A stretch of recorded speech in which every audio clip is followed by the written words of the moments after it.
It had already been decided that when he grew up to be a really great silversmith, as Mr. Lapham said he would, he was to marry Scylla, and together they would inherit Grandpa's silver business. Scylla was just his age. This idea seemed only mildly offensive to both of them. Johnny had no particular objections. Smart apprentices were always getting ahead by marrying into their masters' families. He had been flattered when Mrs. Lapham had told him that he might marry one of her girls. Of course, Madge and Dorcas, they were fine, big, buxom girls, would make better wives. But didn't he think they were a little old for him? Drusilla was just a mite spindly, but she was coming along fine. Asana was so weakly it didn't seem worth making any plans for her maturity. So it was to be Scylla. Johnny had often heard Mrs. Lapham say that Asana was hardly worth the bother she was to raise. The little girl, her beautiful brown eyes wide with interest, never seemed to mind these remarks of her mother. But they made Scylla cry. Scylla loved Asana. She was proud when people stopped her on the street and said, "Is that little angel your sister?" She did not mind that there were so many things Asana could not keep down, like pork gravy, mince pies, new beer. If Asana got wet, she had a cold. If a cold, a fever. First Johnny, with the customary "look sharp," got the sulky dove in his buckets headed for North Square. Then he took the key to the shop out of his pocket as though he owned it. Dusty, good and quiet as a mouse, followed him. "Look sharp, Dusty," Johnny said. "Get the aniline furnace going. Get to the coal house. Fetch in charcoal. You'll have to do it by yourself. I want to get this buckle mended before breakfast." Already the day's bustle had begun up and down the wharf. A man was crying fish. Sailors were heave-hoing at their ropes. A woman was yelling that her son had fallen into the water. A parrot said distinctly, "King Hancock." Johnny could smell hemp and spices, tar and salt water, the sun-drying fish. He liked his wharf. He sat at his own bench, before him the innumerable tools of his trade. The tools fitted into his strong, thin hands. His hands fitted the tools. Mr. Lapham was always telling him to give God thanks, who had seen fit to make him so good an artisan, not to take it out in lording it over the other boys. That was one of the things Johnny did not let bother him much. Dove came back, his thick lower lip thrust out. The water had slopped over his breeches, down his legs.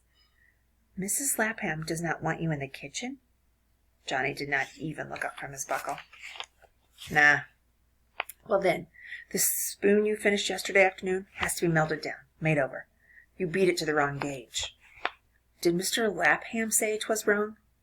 "No, but it is. It's supposed to match this spoon. Look at it."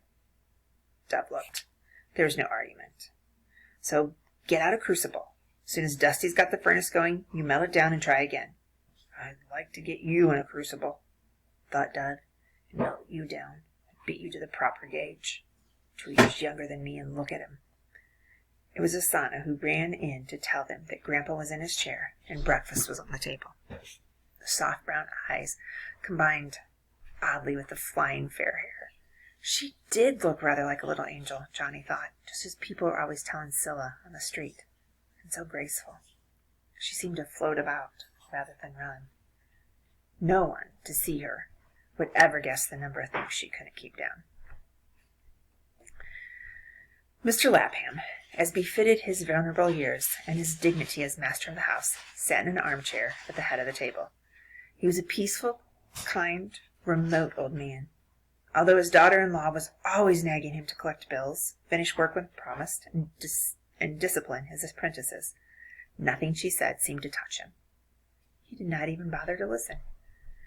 His dull, groping eyes lingered kindly over his boys as they trooped in for breakfast. "Good morning, Dove. Dusty. Good morning, Johnny." "Good morning, sir." He took his time blessing the meal. He was a deacon at the Cockerell Church and was very pious. Breakfast was good, although no more than a poor artisan could afford.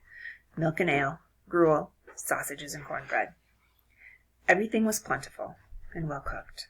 The kitchen was as clean or cleaner than many of those in the great houses. Every member of the household had a clean shirt or petticoat. Mrs. Lapham was a great manager, but she cared nothing for genteel manners, and was the first to laugh at Dorcas's If it please you, Mother, just a touch more maple syrup for me. Gimme that there syrup picture," was good enough for her. When the meal was over, Mr. Lapham told Madge to hand him the family Bible. "Johnny, I'm going to ask you to read to us today." Of the 3 boys, only Johnny could read easily and well. His mother had lived long enough to see to that. Dove stumbled shamefully. Dusty usually had the first chapter of Genesis, so that by reading the same thing over and over, he might eventually learn. Madge and Dorcas never cared even to try to learn, even to try to read. Mrs. Lapham could not so much as write her name. "Book larnin'," she declared, "scalding no pigs." Scylla was so anxious to learn and teach Asana that whenever Johnny read, she leaned over the book and shaped the words to herself as he said them. They sat beside each other at table. To help her, Johnny always kept a finger on the lines as he read. Johnny now opened the book, keeping it between himself and Scylla. "Where, sir, shall I read?" Mr. Lapham's selections for his boys were sometimes designed to point out some fault in a member of his household, especially in the reader. Dove was always being asked to read about sluggards and going to ants. Johnny was told where to begin in Leviticus. "You shall make no idols, nor graven image, neither rear you up a standing image." What was old Master driving at? Couldn't a silversmith put a dragon snout on a chocolate pot? Soon the surging roll of the words, the pleasure of the sound of his voice coming so clearly out of his mouth, made him stop looking for possible object lessons in the text. Scylla was leaning over him, breathing hard in her efforts to keep up. Mrs. Lapham sat agape. Soon she'd be saying it was just like having a preacher live with them to hear Johnny Tremain read Holy Right. Finish with the 19th verse. "And I will break the pride of your power, and I will make your heaven as iron and your earth as brass." Turn to Proverbs 11, 2nd verse. "When pride cometh, then cometh shame, but with the lowly is wisdom." Proverbs 16:18. "Pride goeth before destruction, and an haughty spirit before a fall." Now close the book. Stand up and expound to us all the meaning of God's word. Johnny stood up. His skin was thin, and he could feel himself flush. So the old gentleman was after him for his pride again, was he? It was all another way of saying, God's way of saying, that pride goeth before a fall. Yes, and why? Because God doesn't like pride. Johnny sounded sulky. "Do you think God'd like you?" "Not especially." Dusty was the first to snicker. "What does God like?"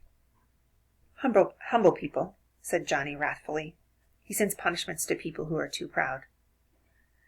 "Now, Johnny, I want you to raise your right hand and repeat after me. I, Johnny Tremain, swear from this day onward, to walk more humbly and modestly before God and man.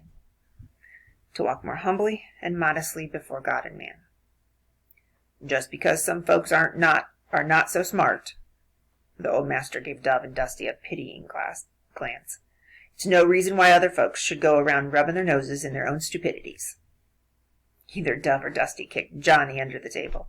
Madge and Dorcas were giggling. Mrs. Lapham was already scraping the trenchers clean, getting on with her work. She did not hold much with Grandpa's soul-searchings. The master, followed by Dove and Dusty, left for the shop. Johnny heard Scylla give an exaggeratedly pious sigh. He stopped. "When the meek inherit the earth," she said. "I doubt Johnny gets as much as one divot of sod." This was too much for Johnny. He turned on the little girls. "When they do," he stormed, "Syl, you can just about keep your mouth shut until then. You know, you did look pretty funny standing up there and saying all those humble things Grandpa told you to." Asana was almost jumping out of her pinafore in glee. "Johnny's mad," she chanted. "Johnny's mad." "Yes," murmured Scylla, looking at him critically. "You're right, baby dear. His ears are red. That always means he's mad." Johnny stalked out of the kitchen as stiff-legged as a fighting tomcat. His ears were scarlet. He decided to do nothing that would lay him open to such criticism for at least a morning. But he couldn't help it. First, if he had not jumped on Dusty, the furnace would have gone out. Then he had to explain to his master how badly Dove had done the spoon. Although he tried to sound humble, he was soon behaving perfectly naturally, standing over Mr. Lapham with his notebook in his hand, reading off exactly how these spoons had been ordered. Mr. Lapham was a fine craftsman. His weakness was that he never wrote down what was ordered, or even listened very carefully. If a patron ordered a sauce boat, he would get a fine one, perhaps a month after it had been promised. Sometimes it weighed a little more, sometimes a little less than it was supposed to. Sometimes it had splayed feet when a gadroon edge had been asked for. Mrs. Lapham herself had told Johnny he must always be on hand and write down exactly what the order was. This was necessary, but it did seem cheeky to see the 14-year-old boy standing there telling his master what he was supposed to do. Johnny, having started everybody off on his work, even Mr. Lapham, decided to go to the coal house and see if he should order more charcoal. It was such things Mr. Lapham never thought about until too late. There were 2 basketfuls of charcoal, and at least half another scattered over the floor. That was the other boy's fault.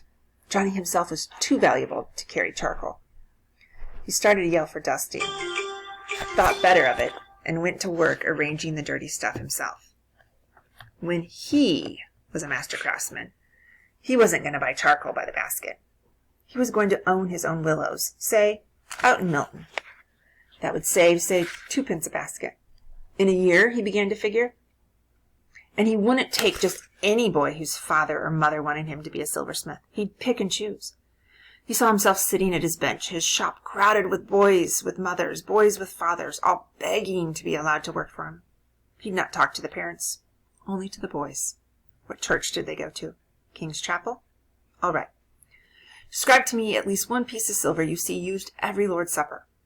If they could not answer that, he'd know they hadn't got silver in their blood. But how could he find which boys had nice hands? Johnny! It was Madge's voice that pulled him out of his reverie. He wiped his black hands on his leather breeches and stepped out into the sunlight of the tiny backyard. What is it, my girl? He often thus arrogantly addressed his master's granddaughters, really his own mistresses. Ma sent me. Johnny, it's Mr. Hancock himself. He's in the shop ordering something. Stand by and listen, or Grandpa will get it wrong. Dorcas next flung herself upon him, too excited to be elegant. Johnny, hurry, hurry! It's Mr. Hancock. He's ordering a sugar basin. Can't you go faster? Shake a leg. Asana was jumping about him like a wild thing. Help, help! She shrieked. But it was Scylla who thought to offer him her clean apron for a towel as he washed off the charcoal at the yard pump. Oh, but he must hurry. And there was Mrs. Lapham tapping at him from the kitchen window. Slowly he approached the house, the girls chattering about him. Close to the shop door was a tiny African, holding a slender gray horse by the bridle. Johnny noted the Hancock arms on the door of the gig. He felt so good. He could not help saying to the black child, Mind that horse doesn't trample our flowers. There were no flowers in the Lapham's yard. Oh, no, no, sir, said little Jehu, rolling his eyes. He thought from the attention this boy was receiving from his escorting ladies, he must be a boy of consequence. Johnny slipped into the shop so quietly that Mr. Hancock did not even look up. It was he who owned this great wharf, the warehouses, many of the fine ships tied up along it. He owned sail lofts and shops, and also dwelling houses standing at the head of the wharf. He owned the Lapham house. He was the richest man in New England. Such a wealthy patron might lift the Laphams from poverty to affluence.